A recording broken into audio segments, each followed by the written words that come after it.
So lesson 3.2, if you haven't already opened it, I recommend you open it soon. You'll also need paper to write on.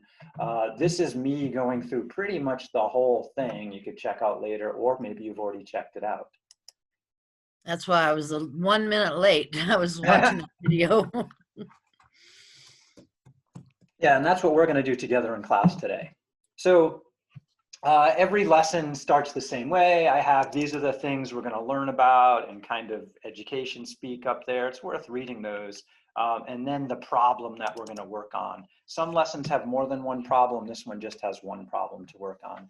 How blood alcohol content can be estimated.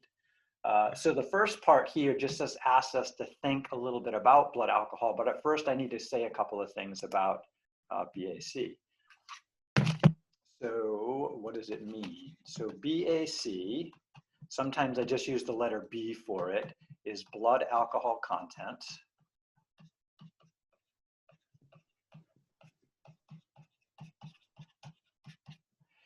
It's a percentage of grams of alcohol in your blood to total grams of blood in your body.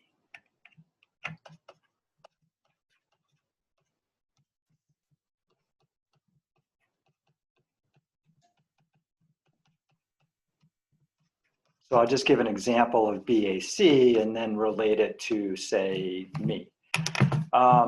So let's suppose that someone said, hey, Parker, we think, has a BAC of 0.05. The legal limit for, say, operating machinery in Oregon for the average person is 0.08, and I think it's lower if you're a heavy equipment operator.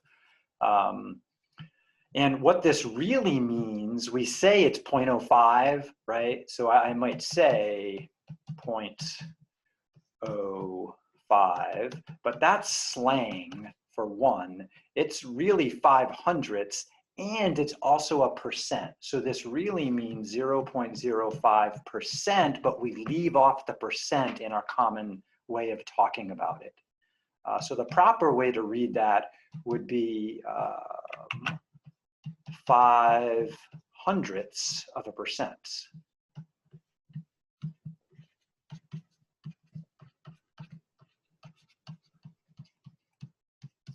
Okay, so we say 0.05, it's really a percentage, and that's the tenths place, that's the hundredths place, so it's 0.05 of a percent. The percent symbol, remember from previous math, means divide by 100. So this really, really means 0.05 divided by 100. And if we divide by 100, we're going to make that smaller, moving the decimal point twice.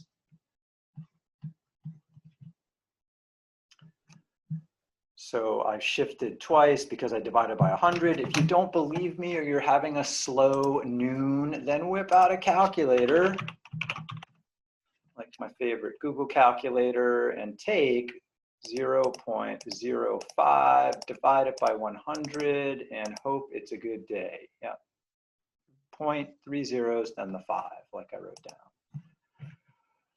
down. All right, so let's read this number. Well, this is the tenths place there, the hundreds place there, thousands. That's the 10,000ths place. So properly read, this is 5 out of 10,000.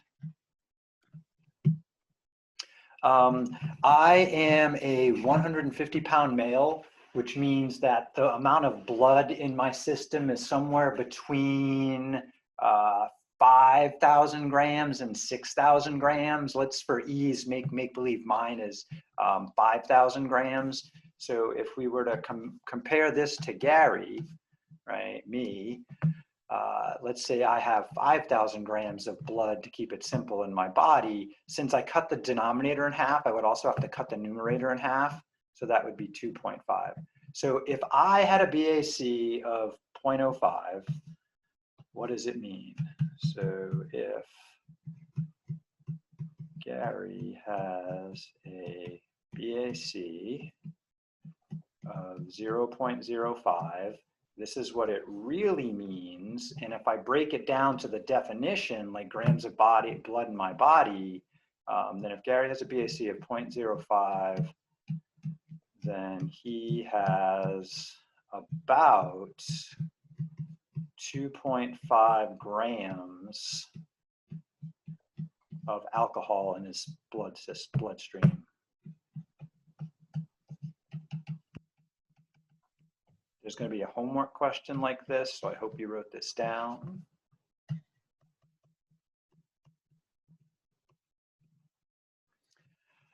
So again, how do they calculate BAC? Well, if they took a sample of my blood after I'd had some alcohol, they would try to distill out the alcohol and compare how many grams of alcohol was in that sample of blood and how much blood was, total was there, how much liquid was there total. And that ratio as a percentage is BAC. And what we're going to do is look at a formula for calculating it based on certain things. And so that is one thing. What stuff do you guys think is relevant to one's blood alcohol content? What matters? You mean like weight or what? Yeah, what does BAC depend on? Weight, gender. Yeah.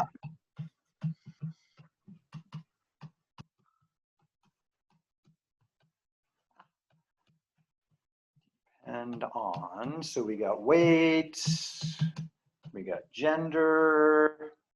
How much you drank. Yeah. What else? Anyone else? Height, maybe. What's that? Height. Height, okay. So weight, gender, say number of drinks. Time. Height, time. Yeah.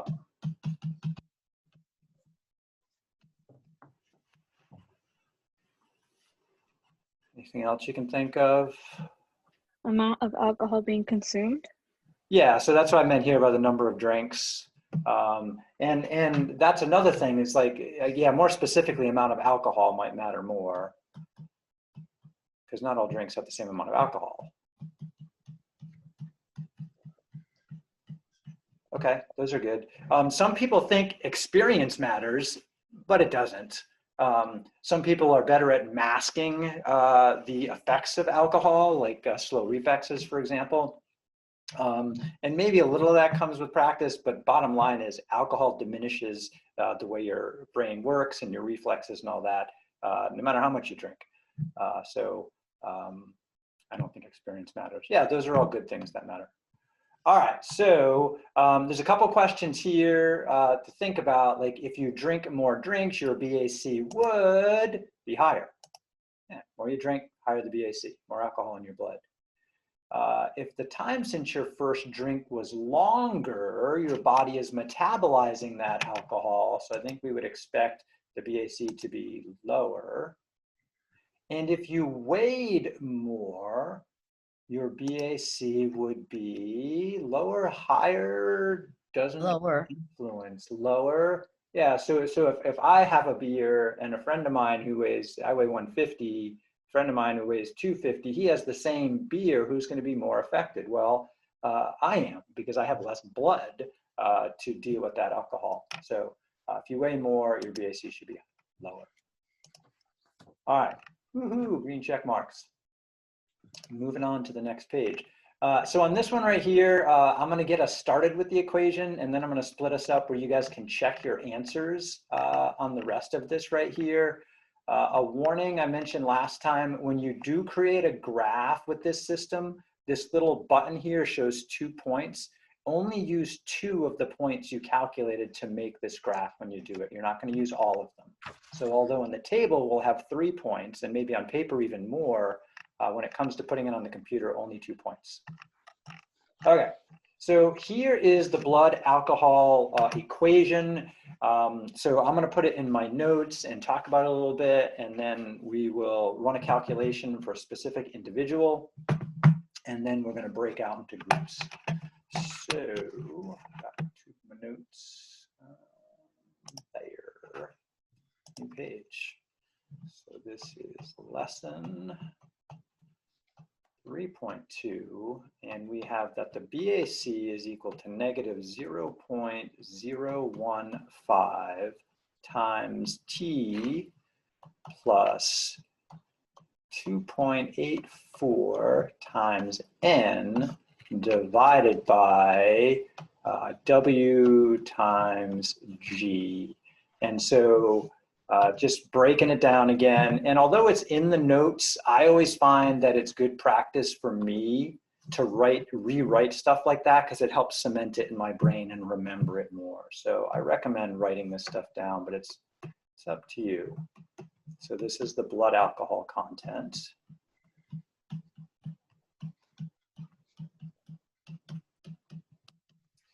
The T is hours since the first drink.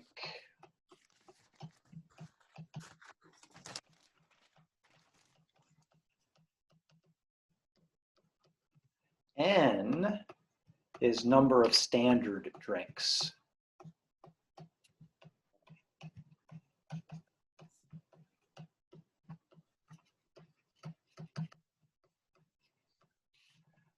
And not all drinks have a standard amount of alcohol in them. So like a 6-ounce glass of wine is about the same as a 12-ounce Budweiser, which is about the same as a small shot of a hard alcohol like whiskey or vodka. But if you have a mixed drink, might have multiple shots. If you like strong stout beers, that might be 8% instead of 4%. And not all wines have exactly the same alcohol content. So the standard drink idea is important. It's a specific amount of alcohol. Weight is the individual's weight in pounds.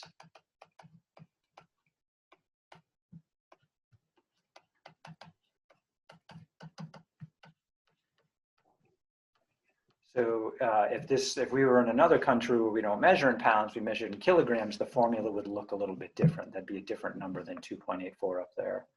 And G is a gender factor, because women's bodies are different than men's bodies are different than women's bodies. And the gender factor is for a male, oops, wrong male, there we go, 0.68, and for a female, 0.55.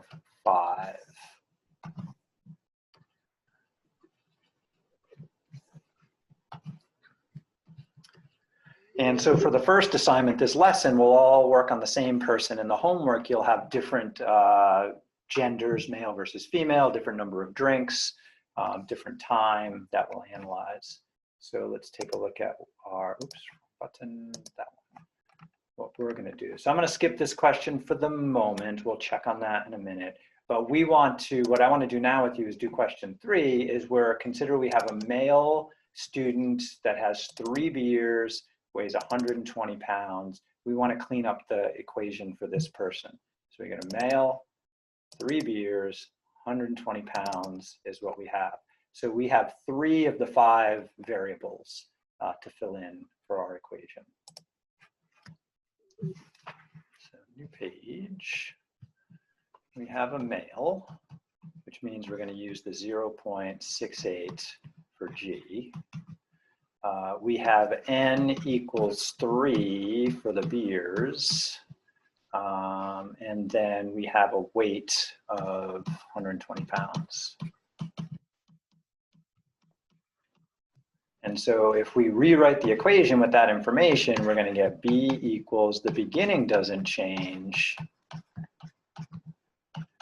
but then we're going to get 2.84 times 3 drinks, and I'm just putting it in parentheses for emphasis there, divided by the weight, 120, times the gender, 0.68.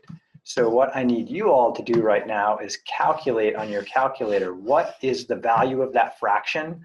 And since this first number has 3 decimal places, let's go for 3 decimal places. So whip out your calculator. Let's see if we can agree on that value to 3 decimal places, to the nearest thousandth, that is.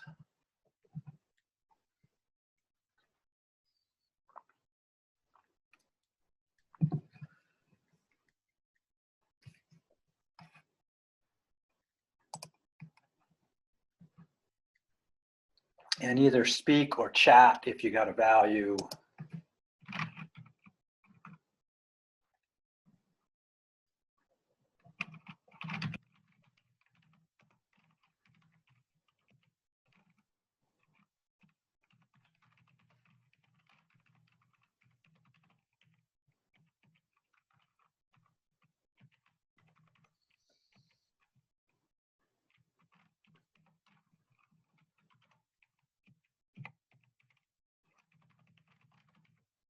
All right, still hoping somebody will enlighten me with a value.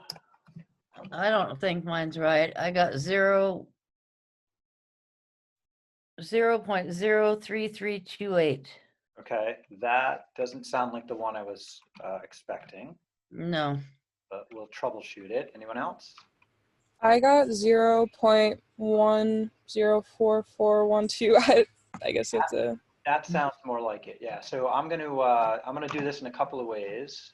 I'm gonna whip out my spreadsheet here. All right.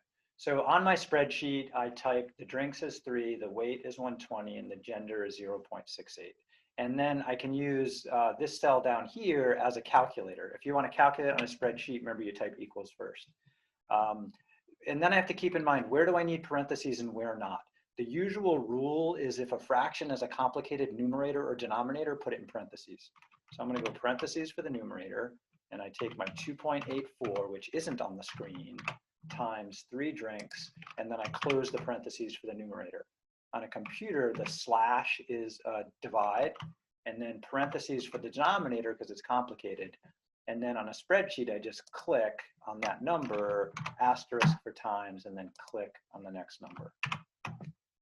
So I get 0.104 to 3 decimal places. I'll do that on a regular scientific calculator in a second. Just want to put that in my notes.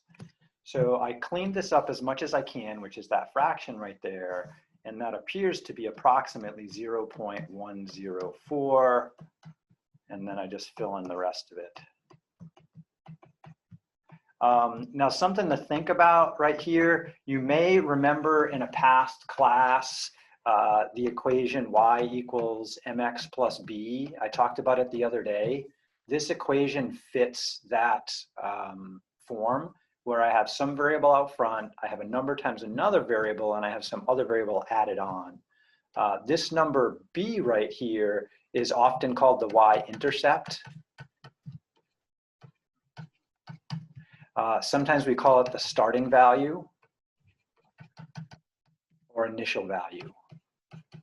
So one possible interpretation of that 0.104 is if this person drank 3 beers in just a very short time, just a few minutes, then within the first hour, as that alcohol is in his bloodstream, his BAC would be about 0.1, okay, which is above the legal limit for operating a vehicle. So 3 beers for a 120-pound male would immediately put them above the legal limit. But over time, that's going to drop as the body metabolizes that. So just something to think about there. All right, so that's the formula we have to work with. I'm going to show this on another calculator, and I'm going to split you all up into groups. So the way I would do it on my Google scientific calculator is I would start parentheses, my 2.84 number, times my 3 drinks, and then close the numerator, and then divide to start the denominator in parentheses for the denominator. 120 times, what was next, 0.68, because it was a male. And then enter, and there's my value. All right. I did that 0.015 plus all that, and that's how I got that weird number. Yeah, so again, we don't know what T is here. So, yeah. So we can't mess with this right here because we don't know T is, that's not touchable. All we were calculating is this right here. I get it now. Okay, cool. All right, so I think we're ready to move along. I'm gonna stop.